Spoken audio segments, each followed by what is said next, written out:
నేరారోపణ కలుగచేసే బోధ.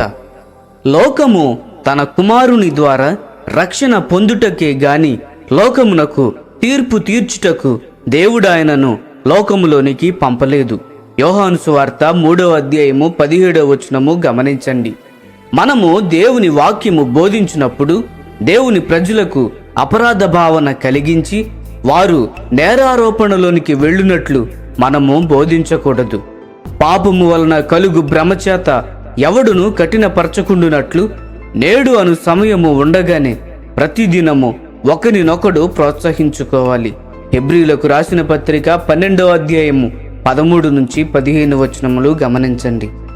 అనగా ప్రతిదినము మనము చేసే ప్రతి ప్రసంగము విశ్వాసులను ప్రోత్సహించి పురికొల్పి వారు క్షేమాభివృద్ధి పొందినట్లు చేయాలి. ఆ విధముగా మాత్రమే వారు పాపము నుండి రక్షింపబడుటకు విడుదల పొందుటకు సహాయపడగలము. కానీ మన బోధ ద్వారా విశ్వాసులను నేరారోపణలోనికి నడిపించి మరియు అపరాధ భావము కలుగునట్లు చేసినట్లయితే వారు ఎక్కువ పరిశుద్ధులై దేవుని ఎడల భయభక్తులు కలిగి ఉంటారని చెప్పి సాతాను మోసగిస్తాడు. ఇది ఖచ్చితంగా అబద్ధము. దేవుని వాక్యమును ప్రకటించినప్పుడు పరిశుద్ధాత్ముడు దేవుని పిల్లలను ఒప్పింపజేస్తాడు. కానీ అదే సమయములో ఆయన వారిని ఎంతో ప్రోత్సహిస్తాడు. మనము చదివిన రీతిగా దేవుడు లోకమును అనగా మనలను రక్షించుటకే గాని లోకమునకు తీర్పు తీర్చుటకు ఆయన కుమారుని పంపలేదు. సంఘములోని విశ్వాసులను ప్రోత్సహించి ఆదరించుటకే గాని వారిలో శిక్షావిధి కలిగించి వారిని నిషేధించుటకు దేవుడు పరిశుద్ధాత్మను వారిలోనికి పంపలేదు. ఆయన కనికరించే దేవుడును సమస్త ఆదరణకు కర్తయైన దేవుడునై ఉన్నాడు. ఆయన ఎల్లప్పుడూ మన ఆత్మలను ఉజ్జీవింపచేసి పైకి లేవనెత్తువాడు. ఆయన ఎల్లప్పుడూ మనలో నిరీక్షణ కలుగచేస్తాడు. 2వ కొరింథీయులకు రాసిన పత్రిక 1వ అధ్యాయము 4-5 వచనములు మరియు రోమీయులకు రాసిన పత్రిక 15వ అధ్యాయము 4వ వచనము గమనించండి. శిక్షావిధిలోకి నడిపించే పరిచర్య పాత నిబంధన పరిచర్య. ఈ పరిచర్య ప్రజలను ఆత్మీయ మరణములోనికి మాత్రమే నడిపిస్తుంది. 2వ కొరింథీయులకు రాసిన పత్రిక 3వ అధ్యాయము 7 నుంచి 9 వచనములు గమనించండి. అయితే క్రొత్త నిబంధన పరిచర్య ప్రజలు దైవ మానవులు అగునట్లు దేవుని జీవాన్ని వారు పొందుకొనున్నట్లు చేస్తుంది. మన బోధ ద్వారా విశ్వాసుల పాపములను బయటపెట్టి వారిని శిక్షావిధిలోనికి మరియు అపరాధ భావములోనికి నడిపించే బోనులో మనము పడుట చాలా సులభము. అప్పుడు మనము పరిచర్యలో ఓడిపోయి ప్రజలను నేరారోపణలోనికి నడిపిస్తాము. ఆ విధముగా కేవలము మనుషుల ద్వారా కలిగిన నేరారోపణ అను బోనులో నుండి తమ్మును తాము విడిపించుకొనుట వారికి చాలా కష్టమవుతుంది. బోధకులలో సామాన్యముగా ఉపయోగించే పద్ధతి ఏదనగా ముఖ్యముగా అనుభవము లేకపోవుట వలనను యవ్వనస్తులయుండి అభద్రతలో ఉండుట వలనను మరియు ఇతరులను మెప్పించాలని కోరినప్పుడు కృత్రిమమైన హెచ్చైన పరిశుద్ధతను బోధించి వారు తప్ప మిగిలిన వారందరూ శిక్షావిధిలో ఉండునట్లు చేస్తారు. జీవించుటకు అసాధ్యమైన జీవితమును జీవించాలని వారు బోధిస్తారు. ప్రభువైన యేసు గాని లేక అపోస్తులు గాని బోధించినటువంటివి జీవించుటకు అసాధ్యమైన బోధను వారు బోధిస్తారు. వారు బోధించేది వారే జీవించరు. బలహీనమైన మనసు గల విశ్వాసులు వారి ప్రసంగాలను విని అపరాధ భావముతో శిక్షావిధికి గురై నిరాశపడతారు. పూర్తి కాలపు క్రైస్తవ పరిచర్యకు లేక సువార్త పరిచర్యకు రమ్మని ఇట్టి బోధకులు క్రైస్తవులలోని ఎక్కువ మంది విశ్వాసులను సవాలు చేస్తారు. ప్రపంచములోని అనేక ప్రాంతములలో సువార్త ప్రకటించే అవసరాన్ని నొక్కి చెప్పి వినేవారు శిక్షావిధికి గురై వారి ఉద్యోగములను రాజీనామా చేసి సువార్తికులుగా మారేటట్లు చేస్తారు.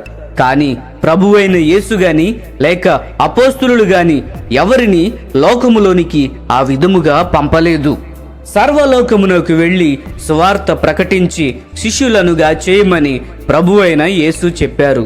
అయితే వారు ఇశ్రాయేలులో జీవించే సుఖవంతమైన జీవితమును ఇతర ప్రదేశములతో పోల్చి చెప్పి వారు వెళ్ళుటకు ఆయన బలవంత పెట్టలేదు. కానీ అటువంటి బోధకులను బట్టి ఈనాడు అనేక క్రైస్తవ పరిచారకులలో లోతైన అనుభవము లేదు. సువార్తను గురించిన సవాలుతో కూడిన మాటలు విని వారి ఉద్యోగాలలో కొనసాగుటకు నేరారోపణగా తలంచి వారు ప్రభు సేవకు వెళ్ళియున్నారు.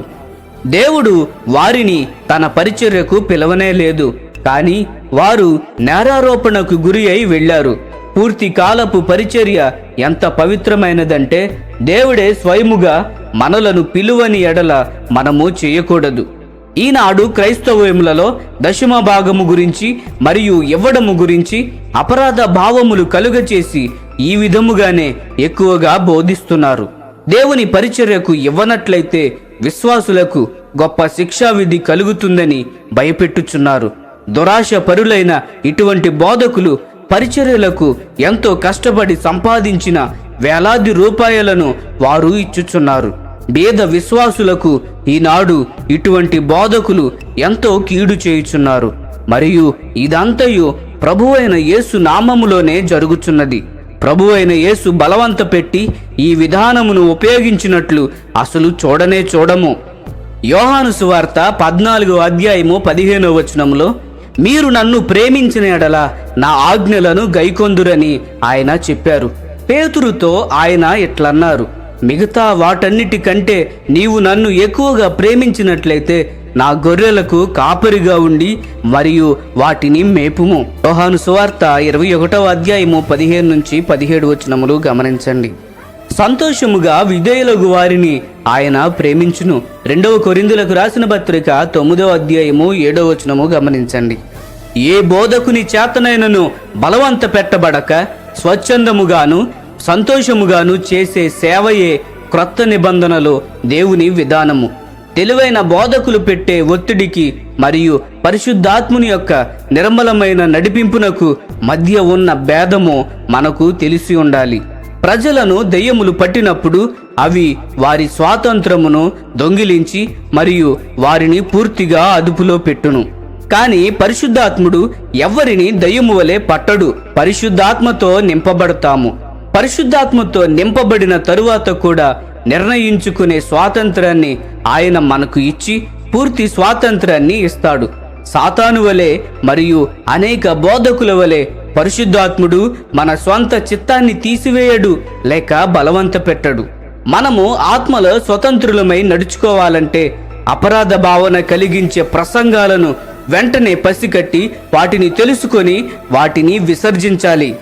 నేరారోపణ కలిగించే బోధ ప్రజలను అంధకారంలోనికి నడిపిస్తుంది.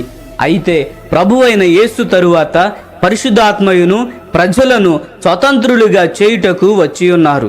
నేరారోపణ కలిగించే బోధను స్వీకరించే ప్రతి బోధకుడు అక్షరానుసారమైన వ్యక్తి, కానీ అది అతనికి తెలియదు. అక్షరానుసారమైన వ్యక్తులు క్రొత్త నిబంధన లేఖనములను పాత నిబంధన ఆత్మతో బోధిస్తారు. క్రొత్త నిబంధననే బోధిస్తున్నామని వారు ఊహించుకుంటారు.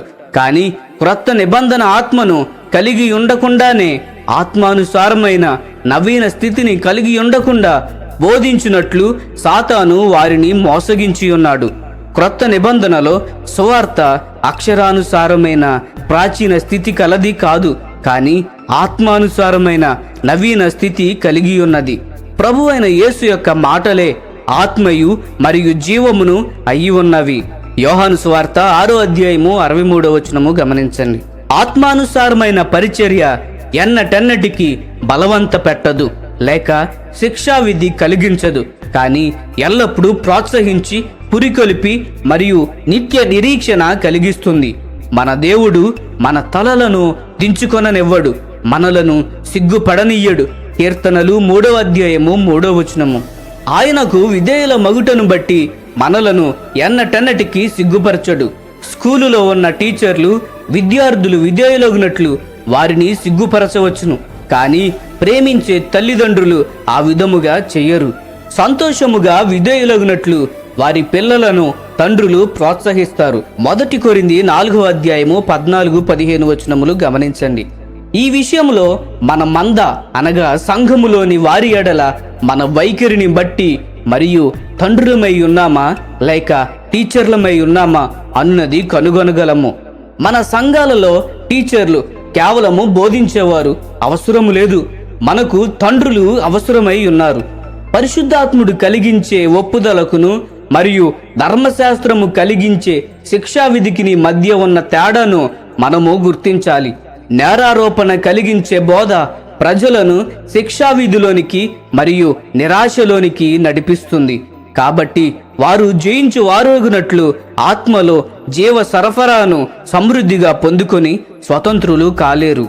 ఒక బోధకుడు నేరారోపణ కలిగించే పద్ధతిని స్వీకరించినట్లయితే అతడు ప్రభువును గాని లేక పరిశుద్ధాత్మ నడిపించే విధానమును గాని ఎరుగడని చూపిస్తున్నది. అనగా అతనికి బైబిలు కేవలము అక్షరానుసారముగా మాత్రమే తెలియనని అది రుజువు చేయుచున్నది. మరియు అతడు బోధించే దాని ప్రకారము అతడు జీవించలేడు. కాబట్టి అతడు యథార్థవంతుడు కూడా కాదు. ప్రభువైన యేసు మొదట జీవించి తరువాత బోధించారు. అపోస్తుల కార్యములు 1వ అధ్యాయము 2వ వచనము గమనించండి. కానీ అప్పటి పరిసయ్యుల వలె ఈ బోధకులు ఉన్నారు కనుక వారు మీతో చెప్పు వాటన్నిటిని అనుసరించి గైకొనుడి. అయినను వారి క్రియల చొప్పున చేయుకుడి. వారు చెప్పుదురే గాని చేయరు. మోయ శక్యము కాని భారమైన బరువులు కట్టి మనుషుల భుజముల మీద వారు పెట్టుదురే గాని తమ వ్రేలితోనైనను వాటిని కదిలింపనొల్లరు. మత్తయి సువార్త 23వ అధ్యాయము 3-4 వచనములు గమనించండి. నేరారోపణ కలిగించే బోధకులు ఆత్మ విషయమై దీనులై ఉండరు. కాబట్టి వారితో సహవాసము చేయుట చాలా కష్టము. తమ్మును తాము స్వల్పమైన వారుగా ఎంచుకునే బోధకులను మన జీవితంలో అతి తక్కువ మందిని చూస్తాము. వారి సంఘములలో ఉన్న సామాన్య విశ్వాసుల కంటే వారు ఎంతో ఎంతో ముఖ్యమైన వారుగా అనేక మంది బోధకులు తలంచెదరు. అటువంటి గర్విష్ఠుల బోధను వినేటప్పుడు దానిలో నుండి నిత్యమైన వాటిలో ఒకటైనను పొందలేనని నాకు తెలియను. కాబట్టి నేను వినను. నేరారోపణ చేసే ఆత్మ వారిలో వ్యాపించినందున వారి బోధ ఎక్కువగా నేరారోపణ చేసేదిగా ఉంటుంది. కానీ దేవుని ప్రమాణాలకు సరిపోదు.